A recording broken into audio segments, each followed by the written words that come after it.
Akhirnya kegiatan offline-nya dalam rangka menyambung rasa ini namanya kami bikin sambung rasa. Jadi setiap seminggu itu kami 2 kali, tiap hari Selasa sama Rabu, kami turun keliling ke desa-desa. Yang paling krusial hari ini adalah regenerasi petani. Nah, itu yang kemudian sekarang sedang kita jalankan. Alhamdulillah beberapa wilayah sudah jalan. Ada petani-petani milenial yang bergabung, sudah dengan teknologi yang lebih canggih, lebih modern, dan mereka lebih kreatif. Saya pengen dikenal sebagai bupati yang satu dekat dengan warga masyarakat. Kemudian yang kedua, bisa menjadi pelayan warga masyarakat yang baik. Dan yang ketiga, jadi bupati yang bisa kemudian program-programnya itu benar-benar dirasakan oleh warga masyarakat.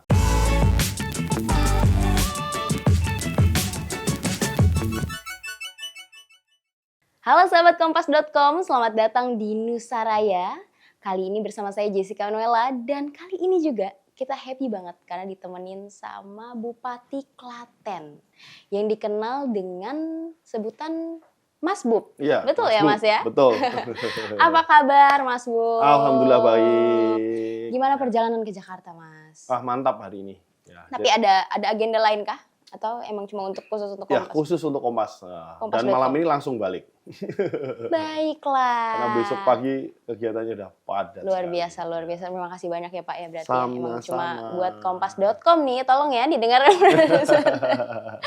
Oke, sebelum kita ngomong soal kinerja ya Pak ya. Siap. Ini Ya. Mas Bub, aku juga nontonin loh kontennya Mas Bub di social sosmed. media. Oh, Yes. iya, terima kasih. Seru-seru banget loh itu loh Mas. Iya. Emang aktif banget ya Mas ya upload konten di social media? Ya, jadi memang hari ini itu jadi pejabat publik itu kadang belum dianggap kerja, meskipun sudah luar biasa, karena nggak di-upload di sosmed. Karena kan dengan adanya sosmed ini kita jadi, warga masyarakat tahu apa sih yang dilakuin pejabatnya, dalam hal ini bupatinya. Gitu. Jadi ya harus aktif gitu di sosmed. Yang aku notice juga kulineran.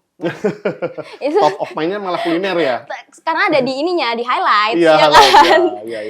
Itu emang Mas Bub emang suka kulineran ya? Ya emang basically satu memang suka kulineran, dua emang kan di setiap agenda misalnya sehari ada 5 sampai 7 agenda, di sela-sela kan kita makan siang kayak gitulah biasanya. Terus kemudian daripada cuma nikmatin sendiri, gimana kalau kita kontenin ya udah, terus kita kontenin, terus kita posting setiap hari Minggu, biar nggak jenuh lah warga masyarakat ngelihat cuma bupatinya kerja tok, tapi juga di sisi lain kita kulineran sekaligus promosi kuliner Kabupaten kuliner Klaten. yang Ya. paling terkenal di Klaten gitu. Emang apa Pak yang paling terkenal di Klaten? Kalau yang paling terkenal otomatis sop ayam Pak Min lah ya. Oke. Tapi di sisi lain banyak sekali. Ada ayam panggang ini, kemudian macam-macam, ada sate kambing, sate domba, macam-macam. Sate domba. Ada juga Oke, sate domba baiklah. di Klaten. Kalau favoritnya Mas Bub yang mana? Kalau saya memang Tapi yang aku notice kayaknya soto. iya, jujur karena kalau mungkin Jawa Timuran tuh pagi, siang, malam itu makannya mereka pecel. Oke. Nah, kalau Klaten itu pagi, siang, malam soto gitu. Nah, makanya banyak sekali macam-macam soto yang ada di Klaten. Nah, aku pengen kenalin nih soto di Klaten itu enak-enak. Makanya bahkan yang paling otentik di Klaten yang barangkali nggak banyak di luar Klaten itu yang namanya soto garing atau soto kering. Soto tapi nggak ada kuahnya. Wah, itu enak banget. Boleh sih cobain kayaknya, Harus Pak. coba kalau Mas, ke kapan-kapan. Jogja atau ke Solo mampir ke Klaten, cobain kuliner otentik dari Klaten namanya soto garing alias soto kering. Oke, terus juga yang Jessica notice banyak suka sama sports, Bapak. Mas. Ya, jadi memang dari dulu hobi olahraga, kebetulan dari zaman sekolah itu memang suka bola. Bola basket sama bola sepak Tapi main bola. juga, Mas. Ya, dulu kebetulan pas SMP itu ikut SSB sepak bola. Tapi mungkin karena tinggi ya, terus kemudian bergeser ke basket sampai kuliah. Tapi bola masih seneng. Dan memang dari kecil fans MU garis keras gitu. Baiklah. Oke, luar biasa. Selain konten tentang kuliner ya, Mas ya. Banyak juga yang Jessica notice tuh ada konten-konten informatif tentang seputar Klaten, baik di feeds maupun story-nya Mas Bub ya. Menurut Mas Bub sendiri itu seberapa penting sih keaktifan di sosmed ya kayak yang sekarang udah berjalan gitu? Kalau kita kerja mau banting tulang 24 jam, tapi warga masyarakat nggak ngerti, ya nggak ngelihat kita ya seolah pejabat ini nggak kerja. Nah, berawal dari situ ya terus kemudian ya dengan tim ya gimana caranya kerja, tapi juga warga masyarakat bisa melihat. Ya hari ini kalau cuma mengandalkan beberapa istilahnya kita sebut media, itu tentu saja ada keterbatasan kan gitu. Nah, untuk mempercepat penyebar luasan informasi kita pakai sosmed. Awalnya saya cuma pakai Instagram sama TikTok, tapi hari ini ternyata warga masyarakat di Klaten Facebook itu masih banyak banget. Oke. Akhirnya kita juga aktif di Facebook sehingga kemudian warga masyarakat bisa tahu bupatinya hari ini ngapain sih, kegiatan apa sih, kemudian kita sekaligus mensosialisasikan program-program kita juga. Seru ya Mas ya, berarti warganya juga bisa ngelihat aktivitasnya Mas Bob lewat bisa Instagram, ngeliat, TikTok. bisa komen, bisa ya Bener. apa aja lah. Tapi aku notice sih komen-komennya responnya rata-rata memang luar biasa bagus sih ya Mas alhamdulillah Bob ya. positif ya, alhamdulillah. Ya ada beberapa yang karena ini kan fase awal menjadi pejabat ya. Mungkin kemudian ada beberapa hal kami mempercepat, tapi kemudian ekspektasi warga masyarakat itu udah kayak kantong pribadi aja. Hari ini usul ini, besok pagi harus udahnya. Kan nggak kayak kantong pribadi juga. APBD itu ada perencanaan. Nah itu yang sisi-sisi yang kami mulai menjelaskan. Baik Mas. Mas, baru-baru ini nih ada pemerintah Kabupaten Klaten menerima penghargaan dari Top GPR. Ya, GPR Betul Award. Ya? GPR Award 2025 dalam bidang komunikasi publik. Betul. Itu apa sih yang dilakukan Klaten dalam meningkatkan kualitas pelayanan publik di Klaten? Jadi itu tadi, satu, biar warga masyarakat bisa lebih dekat dengan kami, terus kemudian di sisi lain kami bisa lebih cepat merespon, akhirnya kami memanfaatkan satu sosial media tadi. Kemudian yang kedua, kami juga bikin portal namanya Lapor Masbub. Seperti apa itu bentuknya? Awalnya itu kan berawal dari keresahan saya pribadi sama Mas Wakil Bupati. Kita anak muda jadi pejabat, mulai aktif di sosmed. Otomatis kan respon warga luar biasa. Kan udah nggak mampu kan kalau jawabin satu persatu event pakai admin kan gitu.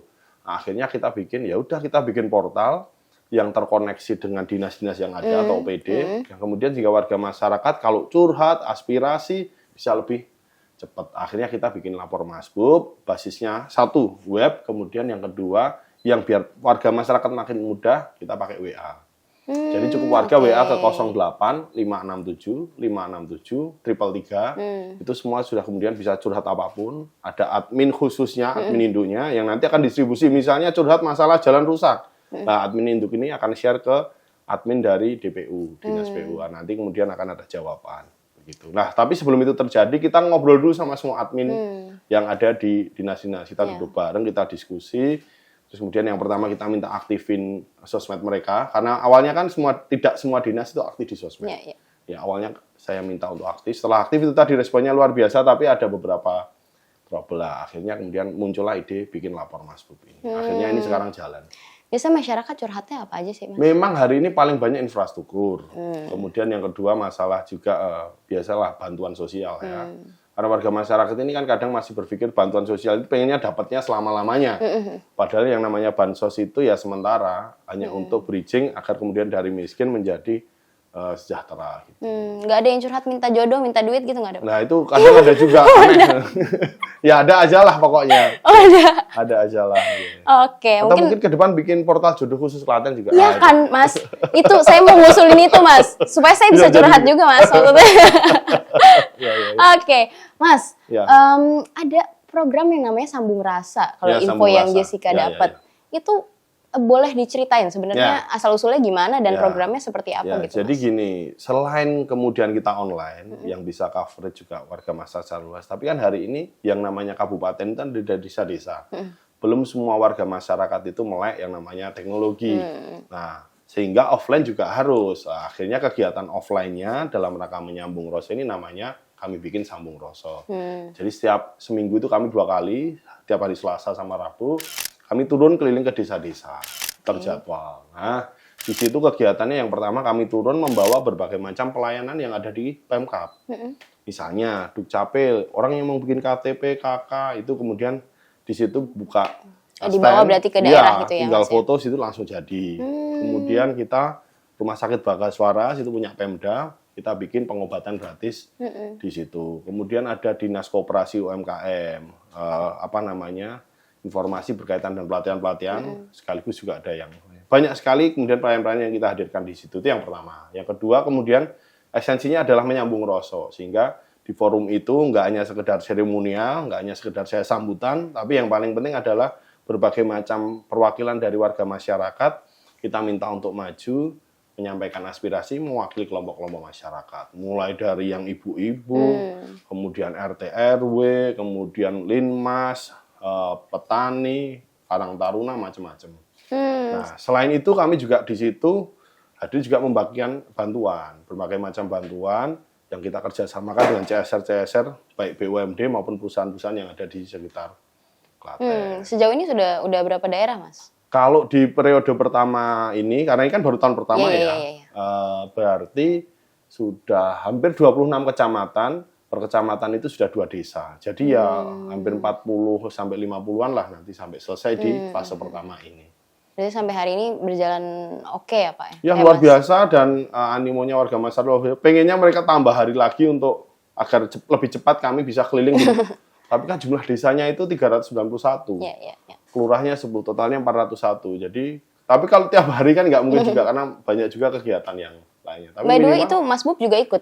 Iya harus dong. Ikut ya? Karena memang harus di situ sama Mas Wakil. Namanya juga Sambung Rasa bersama Bupati dan Wakil Bupati.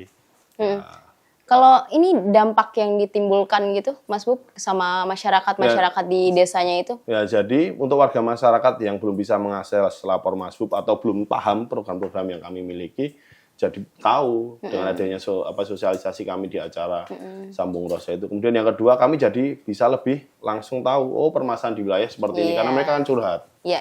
Nah, kemudian karena di situ kami juga ngajak dinas-dinas teknis, akhirnya warga masyarakat langsung bisa terjawab secara teknis di situ. Oke, luar biasa. Kalau ngelihat program kerjanya Mas Bub ya, ada program lagi namanya Dalan Alus, Padang, dan Banyu Lancar. Maaf banget, saya harus baca. Nggak apa-apa.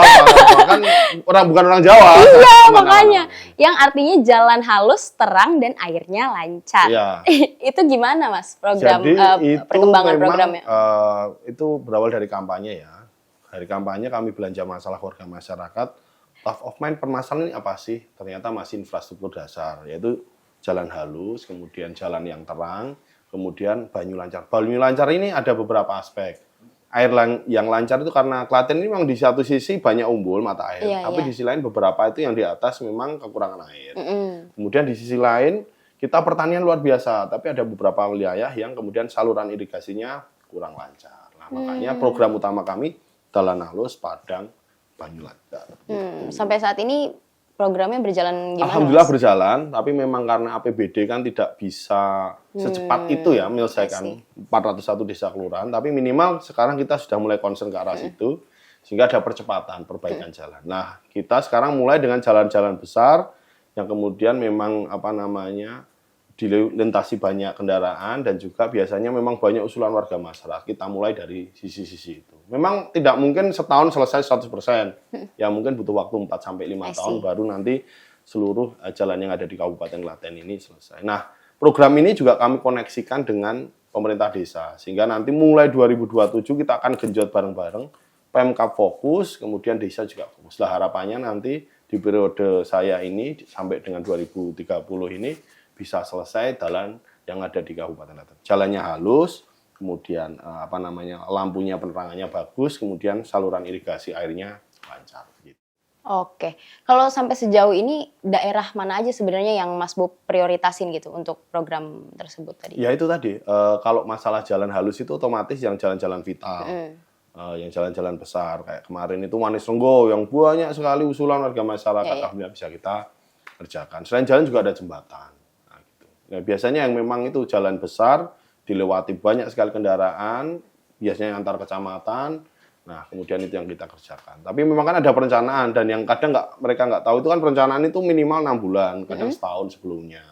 Nah, itu baru bisa kita kerjakan. Tapi kalau untuk tambal sulam kita cepat sekarang. Jadi misalnya ada, jalan sini rusak, kalau cuma butuh tambal sulam langsung nanti beberapa hari tim DPU akan jalan. Mas Bob, ini aku dapat info kalau katanya yang di Klaten itu yang salah satu isunya itu adalah pengelolaan sampah. Betul. Ya, itu respon Mas Bob seperti apa dan apa yang direncanakan gitu? Nah, itu memang salah satu yang kemudian jadi concern saya sejak sebelum saya di eksekutif, bahkan saya di legislatif. Karena saya melihat Klaten ini kota berkembang, kabupaten berkembang, ke depan pariwisatanya akan maju, pasti cepat atau lambat sampah kan jadi masalah. Maka kemudian kami berpikir bagaimana menyelesaikan masalah sampah ini sehingga ke depan bisa benar-benar selesai, nggak hanya gimmick. Nah, tentu Pemda ada di posisi tengah dan hilir. Karena kalau di hulu itu ya warga masyarakat. Nah, di tengah dan hilir ini, di tengah kami bikin TPS 3R. Sekarang sudah mulai jalan, tapi belum bisa 401 desa. Tapi sekali lagi satu persatu berproses. Di hilirnya kami TPA Troketon, yang selama ini masih cut and fill. Nah, ke depan insya Allah kita sudah rubah. Ini APBD perubahan itu sudah kita anggarkan. Proses untuk lindinya. Lindi itu adalah proses pengolahan yang kalau air hujan turun, kena sampah, airnya bercampur sampah itu. Nah, ini lindi sudah kita proses, insya Allah akhir tahun ini clear dengan teknologi IPAL. Nah, setelah ini kita baru ini proses untuk penggodokan kerjasama. Karena hari ini Kementerian Lingkungan Hidup sudah nggak boleh sampah itu dibakar. Awalnya kami berpikir beli insinerator yang gede, sampah dibakar bisa berkurang. Tapi ternyata nggak boleh, harus pengolahan sampah. Maka ini dari Lingkungan Hidup baru bikin perencanaan. Nah, setelah perencanaan jadi ini nanti akan dipicingkan. Nah, kemudian akan ada calon investor yang kemudian untuk ya mereka berkompetisi untuk menjadi yang kemudian siapa yang akan terpilih gitu. Oke, Mas Bob, tapi kan kalau itu tadi dari sisi Pemdanya ya apa yang dilakukan. Tapi kalau untuk meningkatkan kesadaran masyarakat mungkin ada setelah tengah dan hilirnya clear insya Allah. Kalau nanti pengolahan sampah insya Allah tahun depan lah mungkin sudah clear. Karena kemarin sudah sebenarnya banyak sekali investor yang pengen masuk. Tapi karena dengan regulasi baru ini nggak boleh insinerator, nggak boleh bakar. Jadi harus ganti cara lagi. Ini bikin perencanaan lagi baru nanti sampaikan ke publik siapa yang mau. Ini mungkin lelang atau seperti apa. Gitu. Nah sekarang hulunya ini kami bekerja sama satu dengan desa. Kemudian yang kedua kita dengan PKK. Ya, untuk kemudian sosialisasi kepada warga masyarakat. Bahwa pertama, sampah ini adalah masalah kita bersama karena produsennya ada kita. Kemudian yang kedua, bagaimana sampah ini bisa teratasi. Kita mulai dari merubah habit yang ada di warga masyarakat. Dari rumah, kita pilah, tidak usah muluk-muluk, jadi dua saja. Satu organik, yang kedua non-organik. Nah, yang organik ini yang kemudian nanti, yang memang wilayahnya memungkinkan, per rumah dibikin biopori. Lubang biopori, sehingga sisa makanan, daun-dedaunan ini bisa dimasukkan di situ 1 bulan jadi kompos. Program berikutnya kita kerjasama dengan KWT ada yang namanya apotek sehat, sehingga bisa menanam berbagai macam jenis sayuran termasuk obat-obatan, sayuran yang mengandung obat itu. Nah kemudian itu bisa buat pupuknya. Nah plastiknya kita buatkan bank sampah, sehingga plastiknya ini nggak cuma dibuang tapi ada nilai ekonomis. Alhamdulillah beberapa desa sudah mulai jalan. Nah, sekarang beberapa yang desa yang mulai jalan ini kita glorifikasi untuk kemudian agar bisa di ATM-kan ke warga masyarakat desa-desanya. Amati tiru modifikasi lah begitulah. I see. Karena ini seluruh Indonesia ini sampai hari ini belum ada satu wilayah pun yang benar-benar menyelesaikan masalah sampah. Sehingga memang ya ini kita ya bareng-bareng lah. Semoga cepat selesai ya Pak. Amin. Oke. Mas Bob, kalau tentang pertanian gimana? Soalnya yang Jessica tahu kan Klaten salah satu lumbung pangan nasional ya. Itu gimana Pak? Mas, jadi di Klaten itu selain pariwisata kita ada pertanian. Pertaniannya memang sudah zaman dulu terkenal dengan beras rojo lele itu lah. Hari ini kami kerjasama dengan Batan di pemerintahan terdahulu sebelum kami, senior-senior kami, Bupati terdahulu sudah memulai kerjasama dengan Batan membuat riset yang akhirnya muncul varietas baru namanya Asrino. Ya ini yang kemudian dikembangkan di Kabupaten Klaten. Nah untuk kemudian kembali membangkitkan semangat petani rojo lele, teman-teman alhamdulillah dari seni dan budaya juga luar biasa. Mereka bikin yang namanya festival padi Mbok Sri. Nah, Mbok Sri itu sudah keberapa tahun gitu. Luar biasa animonya. Yang ini untuk kemudian menggerakkan, mengingatkan kepada warga masyarakat bahwa Klaten itu punya beras padi. Nah, di sisi lain dari pemerintahan untuk petaninya kami bikin beberapa program. Tentu Alsintan, bantuan pupuk, kemudian subsidi dan lain sebagainya kita jalankan. Nah, yang paling krusial hari ini adalah regenerasi petani. Nah, itu yang kemudian sekarang sedang kita jalankan. Alhamdulillah beberapa wilayah sudah jalan. Ada petani-petani milenial yang bergabung, sudah dengan teknologi yang lebih canggih, lebih modern, dan mereka lebih kreatif. Sekarang sedang ngetren yang namanya festival biasanya itu agrowisata. Mereka itu bikin semacam panen buah. Gitu. Jadi wisata petik buah. Tapi memang biasanya cuma 2 hari, 3 hari. Itu nanti kita promoin kencang di sosmed. Orang akan berdatangan, ada panen melon, ada panen semangka, macam-macam. Iya, oke. Ya itu, mereka datang, petik sendiri, antri nimbang, bayar. Seru itu seru sekali. Sekarang baru ngetren di Klaten. Yang datang dari Jogja, dari Solo, rame-rame.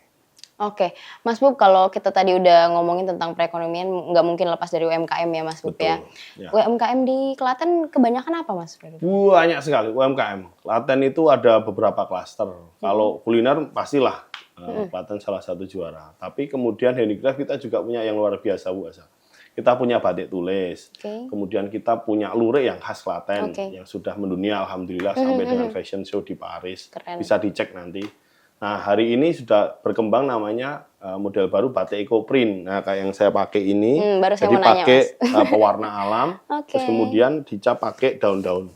Keren ya. Ini namanya eco print. Nah, di halangnya banyak sekali handicraft yang kecil-kecil. Kita punya gerabah, kita punya berbagai macam handicraft dari kayu-kayuan. Nah, Malioboro Jogja itu kebanyakan isinya adalah dari Klaten. Klaten. Keren.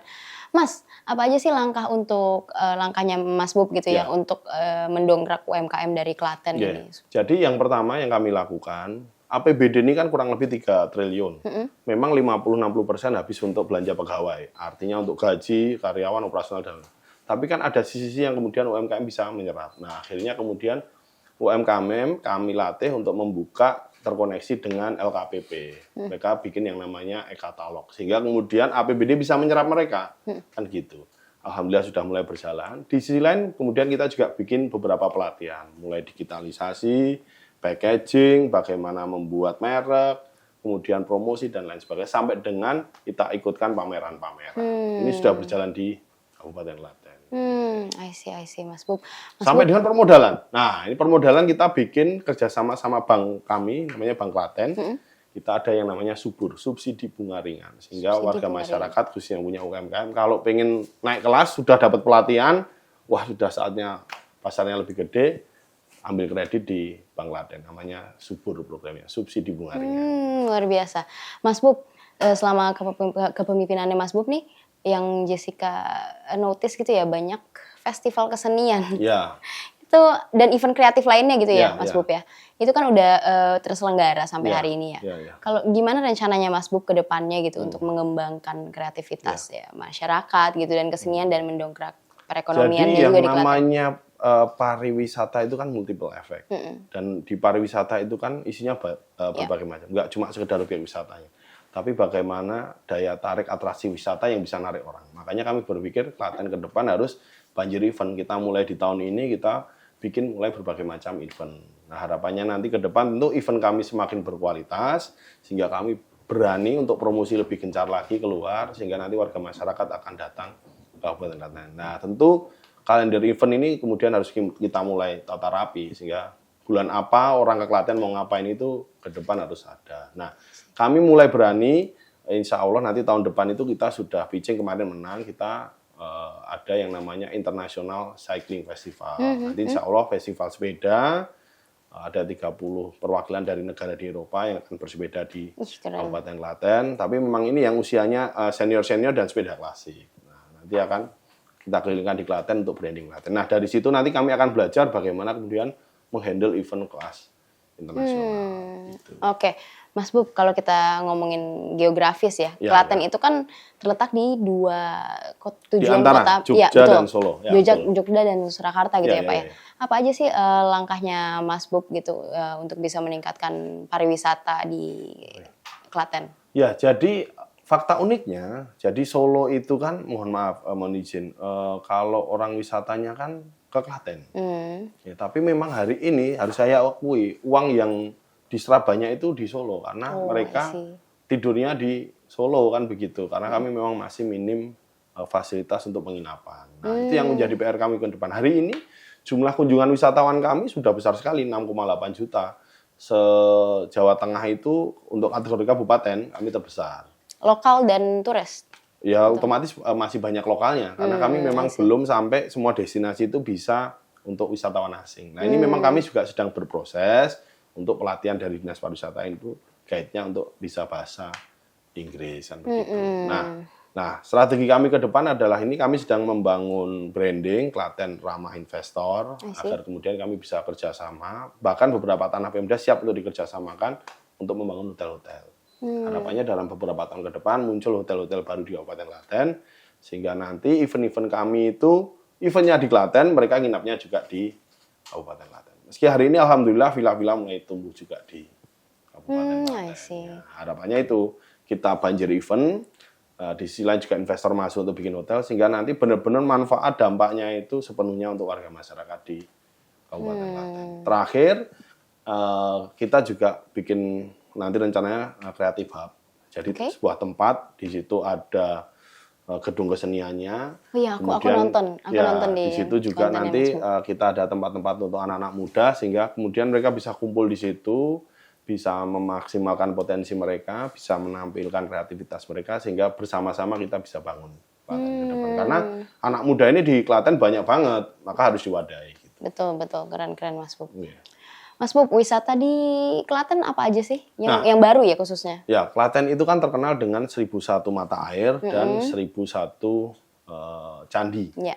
Nah, kita sedang branding Candi Plaosan. Candi Plaosan itu candi kembar, eksotis, hanya ada di Klaten. Kalau di Indonesia hanya ada itu candi kembar, akulturasi Hindu-Buddha. Itu bisa dinikmati pagi hari untuk lihat sunrise, sekaligus juga sunset bagus di situ. Sehingga buat yang senang hobi foto itu bagus. Kemudian yang sepedaan, jalan kaki, jogging, nyaman sekali. Nah, hari ini selain kemudian percandian, kita umbul itu banyak lah ya. Kalau umbul Ponggok mungkin sudah pada tahu. Bisa snorkeling air tawar, tidak takut matanya pedih kena ombak, tidak takut kemudian tergulung ombak, bisa ke Ponggok. Tapi hari ini yang lagi ngetren kita ada trekking Merapi. Terakhir kemarin Pevita Pierce juga menikmati trekking di Klaten. Itu luar biasa. Trekking, pemandangan Gunung Merapi. Tinggal Jessica aja yang belum sih ya Pak? Ya harus itu. Camping di sana mantap. Nanti sambil menikmati kopi khas Merapi dari Klaten. Kopi sapu angin sama kopi Petro. I see. Kalau sapu angin itu apa Mas? Ya itu salah satu tempat di lereng Merapi. Sejuk, dingin, kemudian di situ bisa menikmati kopi sekaligus trekking. Gitu. Luar biasa sih. Kalau yang nggak mau capek, pengen naik jeep bisa, atau yang hobi adventure naik motor trail, kita juga ada jalur terabas. Kemudian downhill juga ada di Kabupaten Klaten. Oke. Tapi yang tadi Mas Bub mention ya, trekking Merapi ini, emang apa bedanya sama trekking lainnya gitu? Yang bikin beda tentu view Merapi terlihat lebih cakep dari Klaten. Kemudian di sisi lain belum terlalu ramai seperti beberapa tempat yang lainnya. Kemudian ya warga masyarakatnya ini nanti bisa dicek sendiri, beda keramahannya dengan beberapa tempat yang lain. Nanti pasti Jessica mau coba sih Mas. Harus, wajib banget itu. Dan ini ramah untuk pemula. Oh, I see. Jadi bukan yang trekking yang terlalu berat. Aku kelihatannya pemula ya Mas? Enggak, ini sosialisasi aja. Kami menyampaikan informasi. Barangkali ada yang masih ingin kalau beralih dari pelari kaser ke trekking culture bisa di Klaten. Tipis-tipis gitulah. Oke, Mas Bub nih untuk terakhir-terakhir aja kita untuk menutup Nusa Raya episode kali ini ya. Sebenarnya Mas Bub tuh nantinya gitu mau dikenal sebagai pemimpin yang seperti apa sih sama masyarakat Klaten? Saya pengen dikenal sebagai bupati yang satu dekat dengan warga masyarakat. Kemudian yang kedua bisa menjadi pelayan warga masyarakat yang baik, dan yang ketiga jadi bupati yang bisa kemudian program-programnya itu benar-benar dirasakan oleh warga masyarakat. Sehingga ketika nanti entah saya rezekinya 1 periode atau 2 periode akan dikenal sebagai bupati yang kemudian ternyata ada perubahan yang lebih baik di Kabupaten Klaten. Ada mungkin pesan-pesan untuk anak muda di Klaten, Mas? Untuk teman-teman Gen Z dan milenial, Klaten sudah terlalu terkenal dengan orang-orang hebat yang kemudian menjadi orang Klaten sukses tapi berada di luar. Sudah saatnya teman-teman Gen Z, milenial menjadi anak-anak yang sukses tapi tetap ada di Kabupaten Klaten, sehingga bonusnya dekat dengan orang tua. Caranya gimana? Caranya adalah bagaimana kemudian kita bersama-sama mengembangkan desa-desa yang ada di Kabupaten Klaten. Kita sudah ada wadah namanya Badan Usaha Milik Desa, dan terbukti beberapa BUMDes di Kabupaten Klaten sudah sukses. Saatnya teman-teman bisa bergabung di sana, berkarya, meningkatkan potensi yang ada di desa, meningkatkan potensi diri, akhirnya kemudian desa bisa sukses, yang bonusnya itu tadi sekali lagi, dekat dengan orang tua. Terima kasih. Luar biasa. Terima kasih banyak Mas Bub udah datang, bela-belain ke kompas.com untuk ngobrol sama Jessica di Nusa Raya. Terima kasih Kak Jessica dan teman-teman semuanya. Nanti ditunggu main di Klaten. Bener ya Mas ya? Siap, siap. Oke, nanti kalau saya ke Klaten nanti hubungin Siap, boleh Mas banget. Bub. Ya, langsung nanti guide-nya Bupati Klaten. Ya, Bener ya Mas ya? Boleh. Special Oke. guide, ya kan? Siap, siap, siap. Terima kasih banyak ya Mas sekali lagi. Sama-sama, salam sehat, sukses selalu buat semuanya. Siap. Oke, terima kasih sahabat kompas.com sudah menyaksikan Nusaraya kali ini bersama saya Jessica. Salam Nusaraya, salam Bhinneka Indonesia Raya.